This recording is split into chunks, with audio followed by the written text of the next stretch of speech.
Welcome to Just Therapy, the podcast where we dive into mental health, family, faith, and living with traditional and conservative values. Whether you're looking for practical advice, seeking clarity, or simply want to strengthen the foundation of your life, you're in the right place. Together with fellow counselors, we'll tackle tough topics, answer your most pressing questions, and explore how traditional values and modern care can work hand in hand to build stronger, healthier lives. Please note that the content provided in this podcast is for informational and educational purposes only and is not intended to replace professional mental health care, diagnose, or treatment. Always seek the advice of your own licensed mental health provider or medical professional regarding your specific situation. While I am a licensed marriage and family therapist and my guests are also professional counselors, the discussions in this podcast are meant to offer general insights and should not be taken as personalized therapeutic advice. Listening to this podcast does not establish a therapist-client relationship with me or any of my guests. If you are experiencing a mental health crisis or have thoughts of harming yourself or others, please contact a mental health professional, call 911, or go to the nearest emergency room immediately. You can also reach out to a crisis hotline such as the Suicide and Crisis Lifeline at 988 in the United States for immediate support. Every individual's journey is unique, and what works for one person may not be suitable for another, so please use discretion and seek appropriate care as needed. Well, hey, Dana, welcome to Just Therapy. It is so great to have you on the podcast this week. Welcome. Thanks. I'm happy to be here. Yeah, I'm really looking forward to our conversation today. We're going to talk about dating and dating from a values-driven perspective. So I can't wait to jump into this topic. But before I do, I want to tell you guys a little bit about who Dana is and what she does. She is a licensed professional counselor, speaker, and relationship expert. She transforms the lives of single Catholic women through the Be Smart, Date Smart program, blending cognitive behavioral therapy, attachment theory, along with her Catholic spirituality to help women build faith-centered relationships.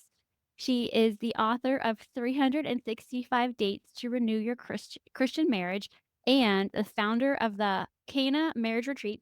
She equips individuals and couples with tools to foster resilient, joyful, and lasting relationships rooted in faith and love. So let's dive into this topic. I think it's fabulous. So where would you like to start? Well, I think it's so important that we talk about this topic because, as therapists, we run into so many people that are there. They just need communication help. They have a loving marriage. They're just, not quite getting each other. Then there's the other side of things where there are couples where they really should have never been married. And with the women, and I know this happens to men too, but the Lord has put it on my heart to work with women specifically. So that will be my focus is there were red flags before they got married and they either ignored them or they didn't know that was a red flag. Like they just didn't have the experience to know. That's a warning sign that this person is not healthy for you. Gotcha. Yes. And so over your career, can you share a little bit with how you got into this niche? Yes. So when I'm working with a lot of single women, they would say to me, Dane, I'm dating a guy. Let's just call him John for John Dale. Okay, I'm dating John. He brings me flowers. He opens car doors. Wonderful. And what I realize later is in their head, they think, check. Okay, the guy's doing these great things. Okay, he is. Then they would tell me something that was clearly abusive. He has unwarranted jealousy. He screams at me when I'm late by 5 minutes, which has only happened once. It was because of a car accident. It wasn't my fault, sort of thing. He calls me names. And when I point out that that's actually abusive behavior, they immediately apologize. And they're like, I feel terrible. I can't believe I've thrown him under the bus that you think that about him. He's a really good guy. And so I call that the good guy fallacy. And again, it's that checklist. I think once they see some good behavior, they think that's it. And so now, right, that's that confirmation bias they're going on, but they're not willing to see the other information that's coming in.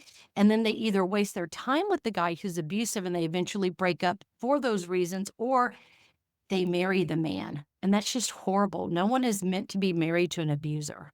Right. I can definitely relate to clients I've had in the past that's kind of the narrative that they explain to me. And I'm like, wow. So I get it. So what do you do now? How does your coaching fit into helping these women? Well, I realized that I can only help one woman at a time in my office. And if she's also going to talk about the rest of her life, her boss, her career options, what her best friend and sister are doing, and issues she has with her mom, then we're not going to get into the nitty gritty of what she really needs.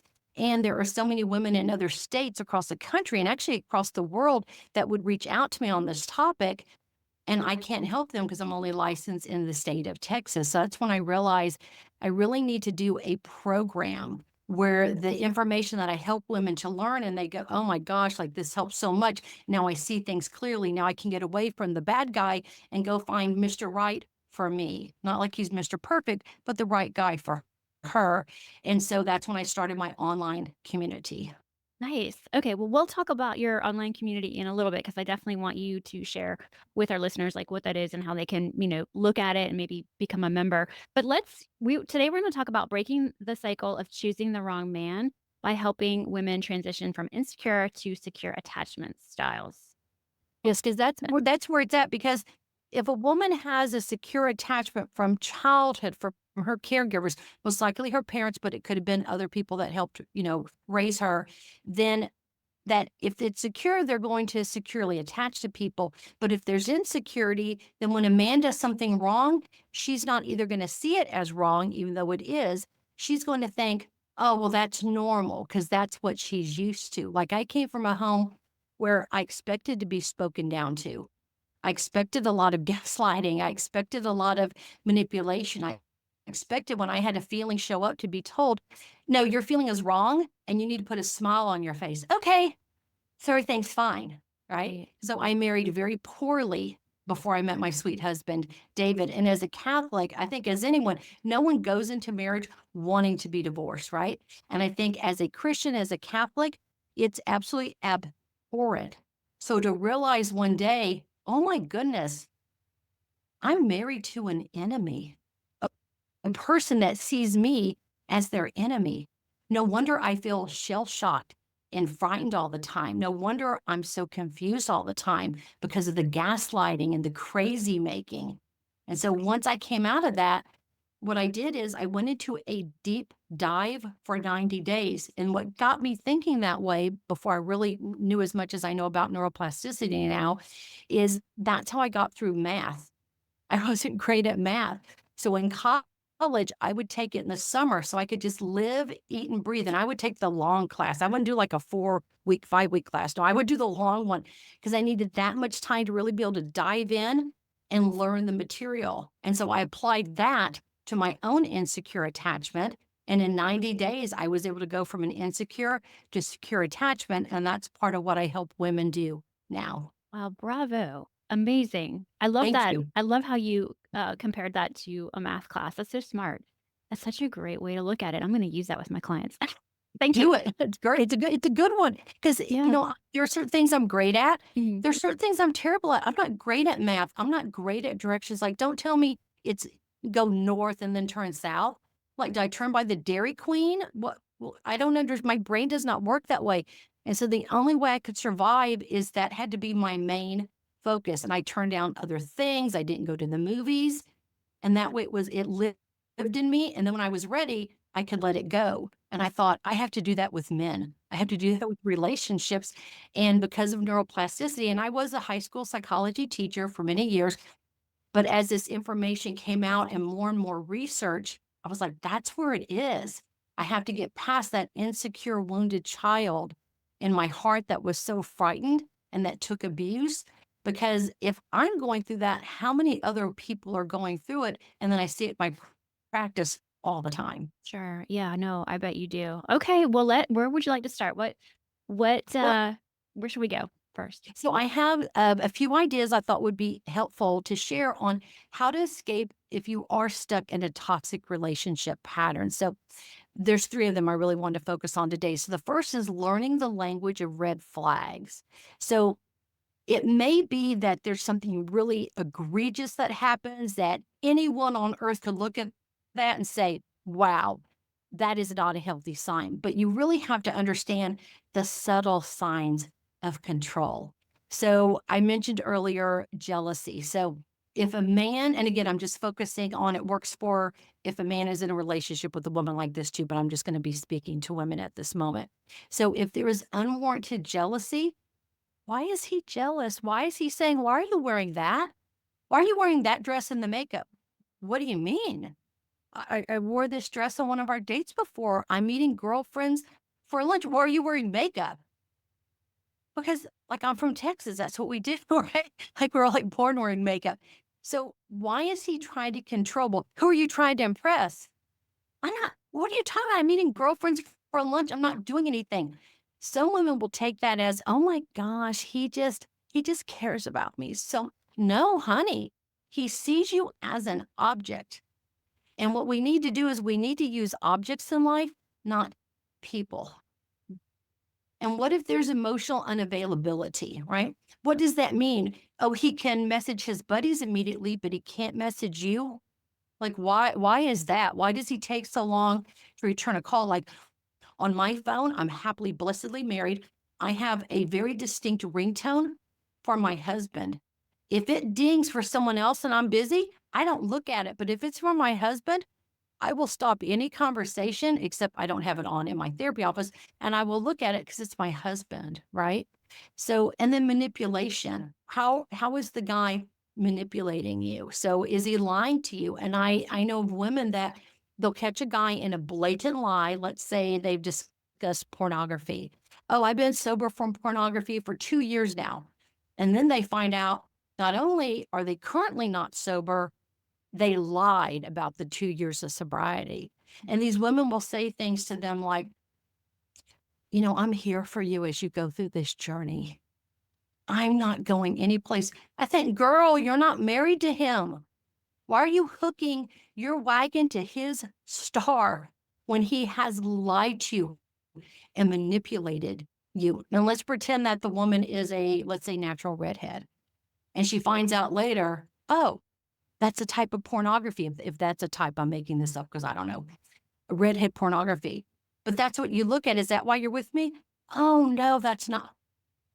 Hello, that's why he's with her. Right. So we have to learn the language of red flags and you have to know what they are. And I think it's fascinating that more women listen to true crime podcasts and watch true crime shows than men. Now, when I first heard that, I thought, well, that's weird because there's violence and mayhem and all these horrible things.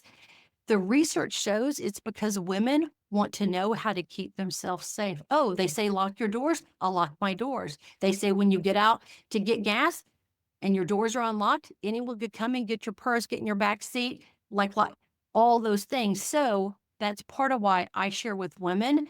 These are true stories of red flags in relationships. So they can go, oh, if that happened to Jane Doe, is that what my guy is doing to me? And they can do a comparison. So that's the first one. Nice. That's really smart. I think that's I love it.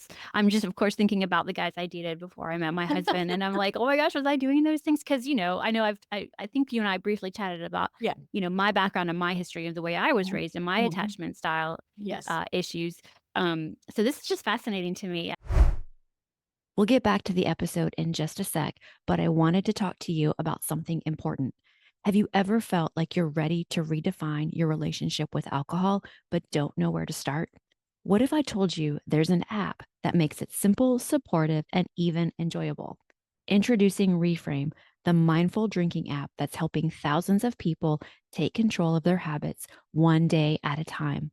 Whether you're looking to cut back, quit, or just build healthier routines, Reframe is packed with tools, expert guidance, and an uplifting community to help you succeed. Reframe has received outstanding reviews, with users praising its user friendly interface and effective features. In fact, 91% of users reported significant reductions in alcohol use within just 3 months.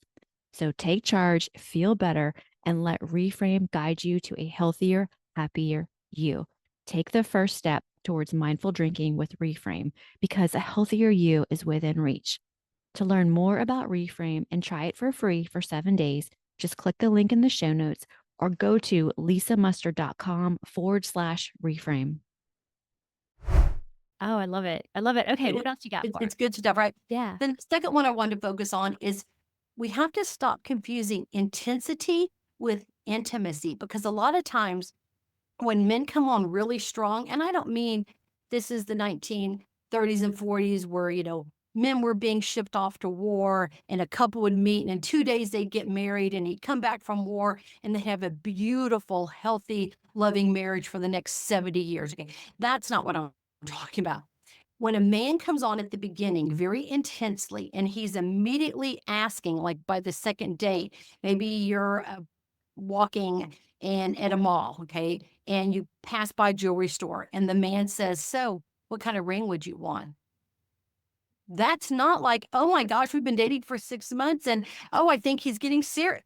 No.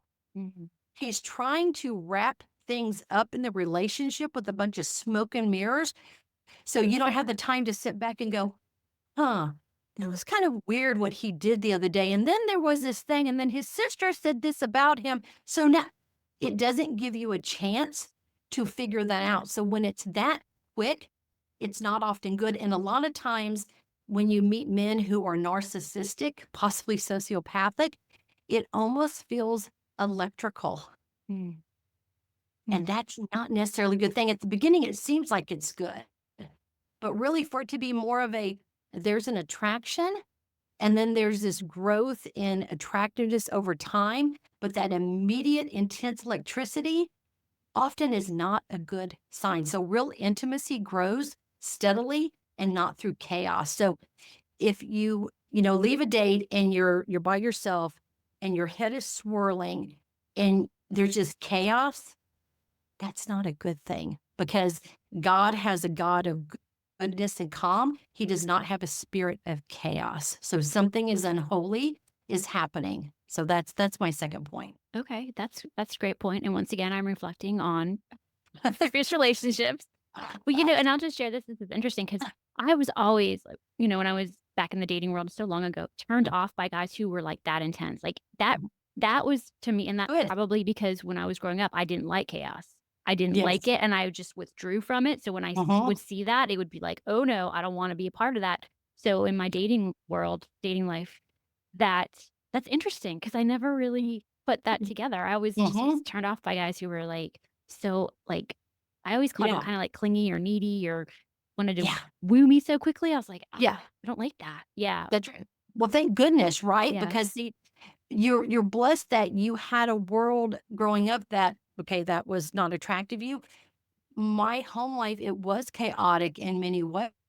So that became normal. So then we meet someone sometimes who offers something that we did not like from her childhood, Mhm. but it feels comfortable, not like, yay, comfortable, but it feels familiar, like been there, done that. And I don't think it's so much that we rationally think it. Yeah. I think that's more right back at the brain subconscious is saying, this is familiar. So sometimes I tell my clients, if they ever come to me and they're saying, okay, I'm dating John and I don't know, oh, I think he's kind of boring.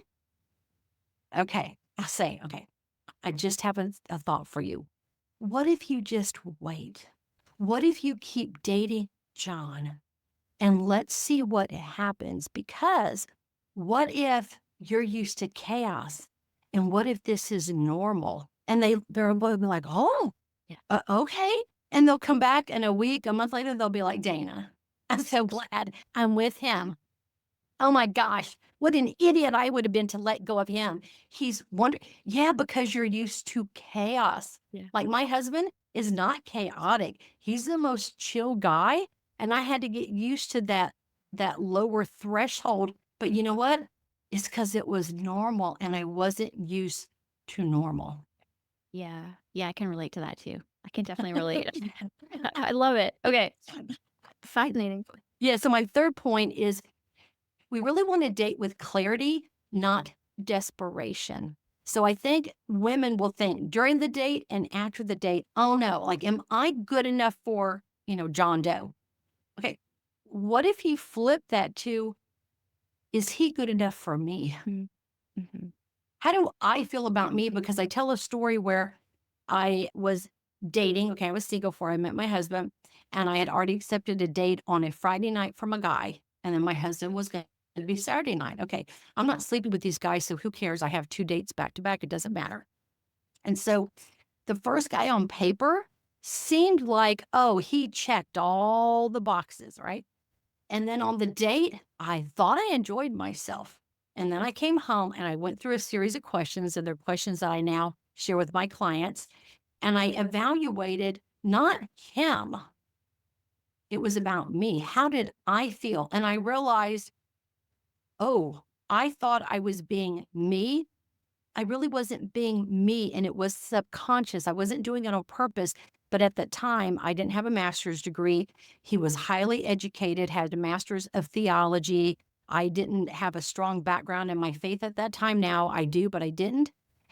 And I realized I was not comfortable with who I was. I felt like I was less than around him. Okay. Mm-hmm. Even though he didn't do anything over then, the next night I went out with my husband. I did the same, who would become my husband. I then did the same questions and I realized, oh, I was me with him. And yet he also already had his master's degree in a different field, but he already had his. So he was still more educated than me. And I remember looking at the two and I thought, how interesting. This one on paper should be, right? That should, the right guy, but he wasn't. And so I went ahead and said, okay, I'll go out on one more date with the first guy just to make sure, because I'm trying this new way after doing that 90-day, workout, mental workout, healing workout. And after the second date, I thought, yeah, no. And I didn't let him kiss me. I never let a guy kiss me on the first date, because if you want to see me again, maybe there will be a kiss. If not, why would I no, I'm not gonna do it. It's just my personal thing. And so that was it. But we remained friends for a while. Even after my husband and I, we got serious, he said, I don't care. You weren't attracted to the guy, and I'll have these theological talks. At one point, Mr. Look Good on Paper launched on me in a verbal tirade about something we had a disagreement on. And I thought, there it is. There it is. Yeah. And so Yeah. thank goodness I picked my fabulous husband. Yeah. And the guy Yeah. reached out to me about a year ago. And it had been, my husband and I have been married now for 15 years. We dated a year engaged, 17 years. He reached out to me recently. And I just blocked him like, dude, go away. Wow. Creepy. It was creepy. Yeah. So it's like you had this sense about him on those Yeah. 2 dates, and then it all kind of came out. Mhm. Were you able to pinpoint that? Like, about, because you said it was about you. You knew something, like your instinct was telling you. Looking back on that now, do you know what it was when you were with him? About what he was doing that was so Yeah. off-putting. He was controlling, Okay. and he was very rigid, and he was very judgmental, and we are called to judge people. So if it's midnight, my husband's out of town, and there's a thunderstorm, and there's a 6'4" guy with wild hair banging on my front door and I can see him on my Ring camera, I'm going to judge. I'm not opening my door. Okay, so we're allowed to judge. We're not allowed to judge people's hearts. So I don't know, like, do you love God? Are you going to heaven like that? I can't judge.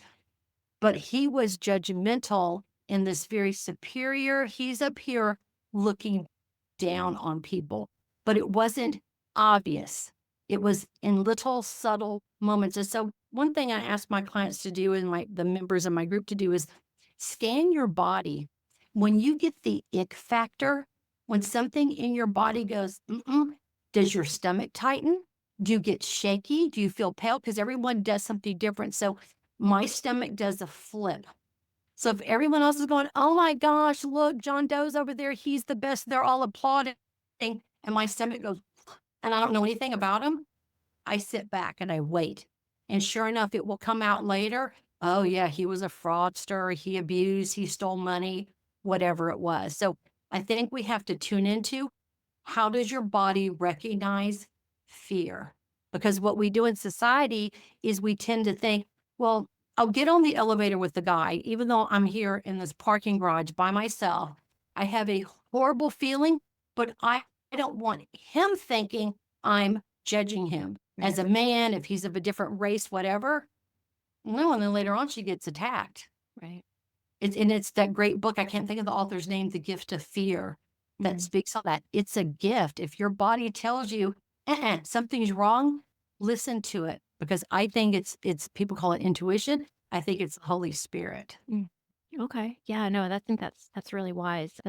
That's a good reminder and a good, lesson, of course, for us to remember that. Yeah, because it's not about really, making the other person feel a certain way. It's about your own safety. It's about your gut instinct, your own perception of the fear that, I mean, Gosh, I That's totally right. get that. Yeah. Okay. Because like a rabbit wouldn't say to a bear, "Oh, I'm so sorry. I don't want Mhm. you to think that I think you're a killer of rabbits." Right. The bear is probably gonna eat the rabbit, right? Right. If it's a decent, respectful man, why wouldn't he think, "This woman doesn't know I'm a nice family man, that I'm a good guy. Mhm. I'm probably scaring the crud out of her. Right. She thinks I could be a rapist, a serial killer.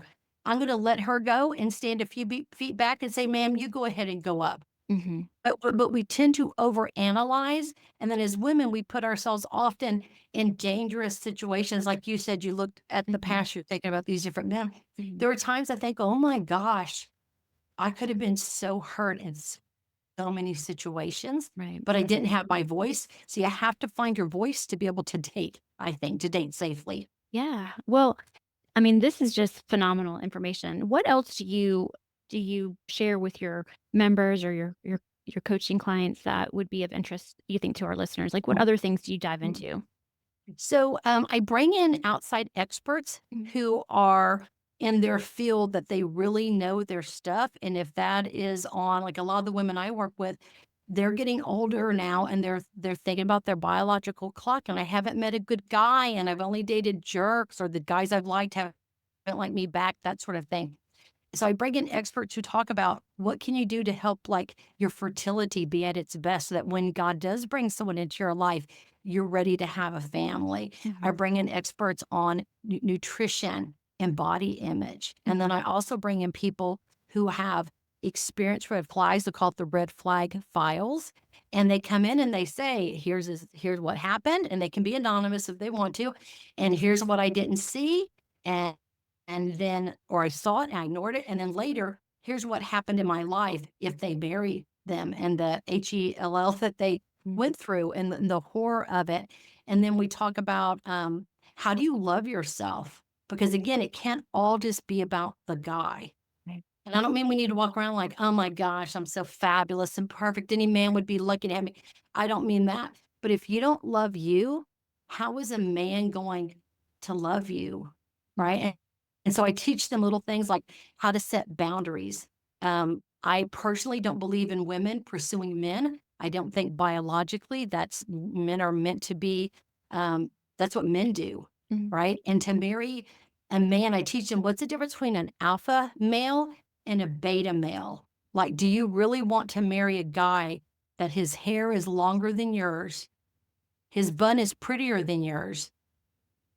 I mean, like, or do you want a man? Like, do you want a manly man? And Right. so I teach them these things, and then we everything comes from a Catholic viewpoint. However, if you're a non-Catholic Christian, you're welcome to join the group. It's just all theology because we have a very strong marriage theology in the Catholic Church, and that's the lens of everything that we look through. And then we work through the how do you go from insecure to secure, and then how do you look at the past but not get stuck there? Mhm. How do you heal today? And then how do you go forward in the future? So it's 3 levels of work that we do, and there's a progression to it. This is awesome. So is it a like a 8-week coaching program, or is it a membership? Like, what does it look like? So it's a 90-day program, Okay. and if they need a little bit longer, okay, I'm gonna work with them on that, and the reason why it's 90 days is that's what research tells us that it takes with neuroplasticity. But we can fudge with the time because people are like, "I have a 2-week vacation coming up," or, "I'm gonna go help my aunt for a week," so we can work through that. But it's a 90-day program. It's in an online community on the school platform, SKOOL, and it's private, and they get coaching calls with me where I do Mhm. group coaching calls, and they could say, "Hey, I'm dating a guy named Bob. This happened the other day. What do you think?" Yeah. And then it's set up in a way that there's gamification. So there's incentive to be involved and engaged as they get everything that they paid for. But then the more engaged they are, they get all these bonuses. They can have free time with me. I have a matchmaker that I'm bringing in. Oh, cool. Cool. Yeah. So So it's fun. does this program launch every couple months, or is it like ongoing and you just come in, but you You have to come commit to in. 90 days? You get it from Yes, it. you come Okay. in. Yes. And then I have women who are happily married women that I personally know. They live it and breathe it. Not perfectly married, no marriage is perfect, Mhm. but they are mentors to the women. Because Yeah. to me, you need to go to people for advice that have what you want. So if I want financial wealth, why am I going to someone who has 7 cents in their bank account, but is, telling me all these things to do? Like, you don't have what you want, so I'm not going to go to you.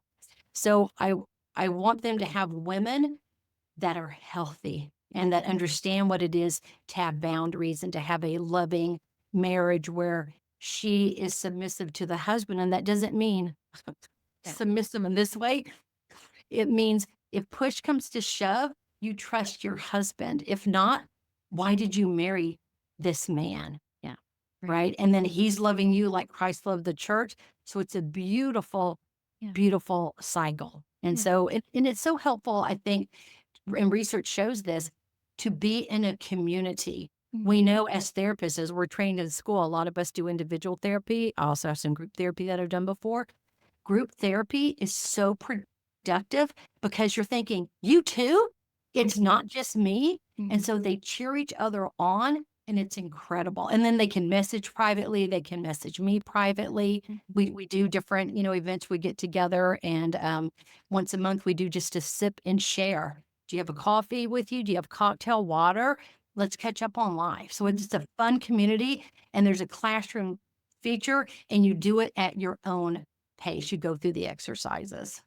Wow. Well, I am just in awe of what you've created for women. It sounds fabulous, and I hope if you are listening today and you're kind of struggling with relationships or, you know, you fit into any of the categories that Dana has shared, I hope you will check out her program. So tell us how to get more information about your program. Yes. So if you are struggling with, you either date the wrong guys or just, you haven't found your Mr. Right and you want to turn it around, if you go to clarityplease.com, that's where you're going to be able to access my limited series podcast. There's only 3 episodes. It Mhm. tells more of my story and then it gives you direction on steps you can take. And it also comes with a workbook that will start the process of, oh my gosh, I have to rethink the way I'm looking at stuff. And it helps you to also do a deep dive into past relationships to see, is there a pattern and am I the common denominator? Okay, super. So we'll put the link in the show notes. If you didn't catch that, just click the link in the show notes and you can learn more. Um, so we should also be following you on LinkedIn because you share a lot of good content over there. Is that right? Yes, absolutely. Okay, great. So we'll put you at that link in the show notes as well. Well, is there anything else you want to share before we go? No, I just want women to know you are loved, you are valuable, and you never need to settle. Mhm. Because if you do, you're going to pay such a painful price. And that's not what you would put on this earth to do. And if you hold yourself to a higher standard, you're going to hold men to a higher standard. And then we're not going to have all these beta males. We're going to have more alpha males back there because it's women who drive society. It's not the men, it's the women who drive society. So take back your power Mhm. and believe in yourself. Absolutely. Well, thank you so much for being on Just Therapy. It's been so great having you. Thanks. It's been a lot of fun.